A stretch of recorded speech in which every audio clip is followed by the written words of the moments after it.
যতগুলা হাইকোর্টে জামিন হয়েছে সবগুলা আমাকে দোষ দেওয়া হয়েছে। কেন? হাইকোর্টের বিচারক জামিন দিলে আমি কি হাইকোর্টের বিচারক একটু ব্যবস্থা নিতে পারি? ভাই একটু সাউন্ড করে বলেন। আসিফ নজরুল নামে একটা গালি দিলে একটু টাকা আসে?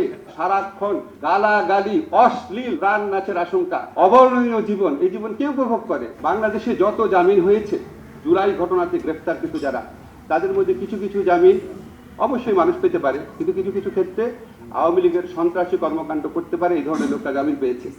এই জামিনের 90% হয়েছে হাইকোর্ট থেকে। হাইকোর্টে যে জামিন দেয়, জামিনটা দেয় হাইকোর্টের একজন বিচারক। তো জামিন দেওয়ার ক্ষেত্রে যদি কোনো ভুল থাকে সেটা বিচারকের দোষ। এই বিচারকদের অনেকেই আওয়ামী লীগ ফ্যাসিস্ট আমলে নিয়োগ পাওয়া, তাদেরকে সরানোর দায়িত্ব ছিল প্রধান বিচারপতির অধীনে সুপ্রিম জুডিশিয়াল কাউন্সিলে। এখানে আইন মন্ত্রণালয় কিছু করতে পারে? তারা এখানে কিছু করতে পারে ভাই? আইন মন্ত্রণালয় আমি কি হাইকোর্টের বিচারককে সরাতে পারি? হাইকোর্টের বিচারক জামিন দিলে আমি কি হাইকোর্টের বিচারক একটু ব্যবস্থা নিতে পারি? ভাই একটু সাউন্ড করে বলেন। পারি? পারি? তাহলে হাইকোর্টের বিচারক যদি জামিন দেয়, হাইকোর্টের বিচারক যদি অন্যায়মূলকভাবে জামিন দেয়, সেটা হাইকোর্টের বিচারকের দোষ। আর হাইকোর্টের বিচারকের নিয়ন্ত্রণকারী হচ্ছে প্রধান বিচারপতি। তাহলে প্রধান বিচারপতি হতে প্রশ্ন করবেন, ঠিক কিনা বলেন আপনারা? আমি ভুল বলছি? যতগুলা হাইকোর্টে জামিন হয়েছে সবগুলা আমাকে দোষ দেওয়া হয়েছে, আসিফ নজরুলকে। কেন? আপনি যদি সত্যি এই জামিন বন্ধ করতে চান, তাহলে আপনি যারা এটার জন্য দায়ী তাদের বিরুদ্ধে কথা বলেন নাই কেন? আওয়ামী লীগের ফ্যাসিস্ট আমলেও তো আপনারা সিনহা, শামসুদ্দিন মানিক, খায়রুল হকের বিরুদ্ধে আমরা কথা বলেছিলাম। তখন বলা গেছে, তখন কি তত্ত্বাবধায়ক সরকার রায় বাতিল হইল কেন? খায়রুল হককে দোষ দিয়েছিলেন নাকি আইনমন্ত্রীকে দোষ দিয়েছিলেন?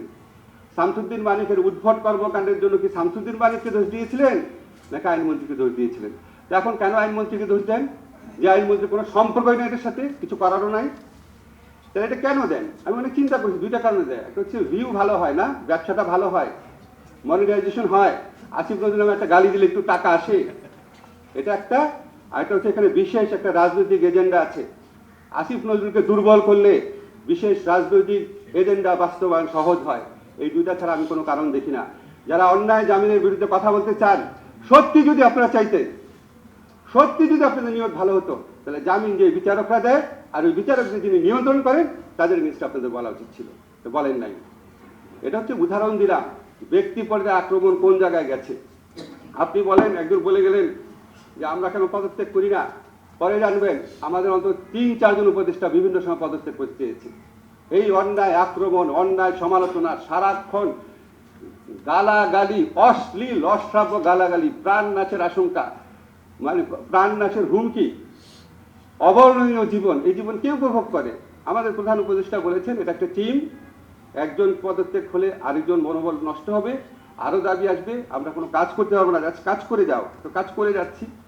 এখন যখন আমাদেরও বলার সময় আসবে, সবকিছু জানবেন, বাংলাদেশে থাকবো, সমস্ত কিছুর উত্তর দিব, এবং আমার তো নিশ্চয়ই সততা এবং আত্মবিশ্বাস আছে, সবকিছু একসময় সবাই জানতে পারবেন।